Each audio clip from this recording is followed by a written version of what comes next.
Hello students, welcome to the session on environmental analysis. In the last session we had discussed about the macro environment comprising of the political, economic, social, technological, demographic and natural factors that impact all different industries within a country. Today we shall be talking about the micro component of the external environment, which is often known as the task environment. More conveniently, it is known as the micro environment for an organization. Now, when we are doing the industry analysis, we are trying to find out answers to the questions like what are the dominant features of the industry in which the company is operating, what kinds of competitive forces are industry members facing, and how strong is each one of those forces, what forces are driving changes in the industry, and what impact will these changes have on the competitive intensity and industry profitability? What market positions do industry rivals occupy? Who is strongly positioned and who is not? Then what are the strategies that the rivals are likely to make next?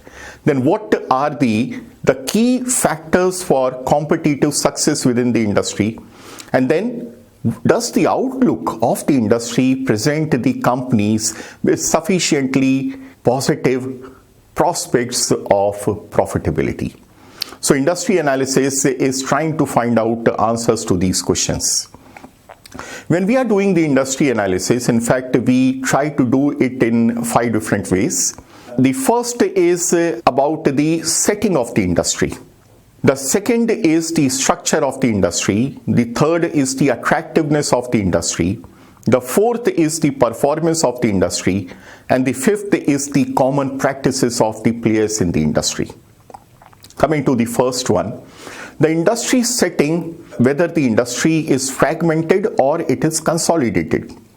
Because if it is a fragmented industry, which means that there are large number of players into the industry, the strategic landscape, rather the competitive landscape, would be absolutely different from an industry which is largely consolidated or which has very less number of players. Now here we can take the example of the pharmaceutical industry of India, which comprises of largely 15,000 plus players, big and small players into the industry. And the biggest player of the industry does not have more than 6 to 8% market share at any point of time. In comparison to that, if we talk about a consolidated industry, it may be the telecom industry of India. Today comprises of only 4 players: BSNL, Vodafone Idea, Jio and Airtel. Competitive landscape of a fragmented industry is absolutely different from a consolidated industry. And the players, they have different competitive positions within the industry and they have different types of strategies working against each other. The second way to look at the industry setting is as per the stages of the industry life cycle. Now the industry life cycle, it can be compared to the product life cycle that you must have studied in your courses of marketing. The industry life cycle comprises of 5 different stages. The first stage is the development stage. The second stage is of growth stage. The third is shakeout stage. The fourth is maturity stage. And the fifth is the decline stage. Now, the industry starts maybe by one single firm or 2 firms, which may usher in a new product or service to meet an unfulfilled need of the customers. And from there, the development of the industry starts. So over a period of years, we find that all these different stages, one after the other, come within the industry. And every stage is different in terms of the buyers and the competitors. Now, the second way of analyzing the industry is on the basis of the structure of the industry.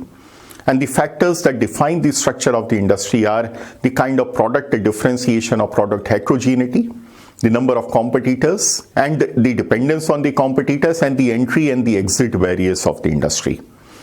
Now, something that you all must have studied in your course of microeconomics. So based upon all these factors, industries can be either pure monopoly where there is just one player, or it can be pure oligopoly where there are few players, or it can be pure competition, which means that there are large number of players or large number of sellers as well as large number of buyers, and the products being sold by the different sellers is absolutely homogeneous. Then there is differentiated oligopoly, few players in the industry, but all of them selling differentiated products. And finally, it is the monopolistic competition. Now, if we look at these different types of industry structures, we find that each one of them is different in terms of the kind of strategies that the firms may adopt being part of any one of these types of industry structures. The third is industry attractiveness. Now, there are certain factors that are being analyzed by individual organizations when they are trying to have greater insights into the attractiveness of the industry. And they may comprise of what is the size of the market, industry's market, and the kind of growth potential. Whether the competitive forces are conducive to rising or the falling of the industry profitability. Then how is the industry profitability impacted by the driving forces of the industry? Then what are the kinds of risk and uncertainties into the future of the industry? What are the severity of problems facing the industry? And so. The fourth thing that we try to look into when we are doing the industry analysis is the performance of the players, of the existing players, the incumbent firms of the industry. Now that is in the terms of profitability of the existing firms. What kind of operational efficiencies have been achieved by them? And what are the chances of bettering those operational efficiencies? And then what kind of technology advancements and innovations have taken place in the past and what are expected to occur into the industry in the future?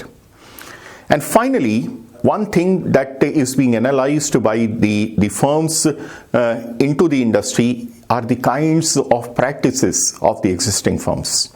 And these practices may comprise of the pricing related practices, the distribution related practices, the promotion related practices, the production related practices, the research and development related practices, and so on.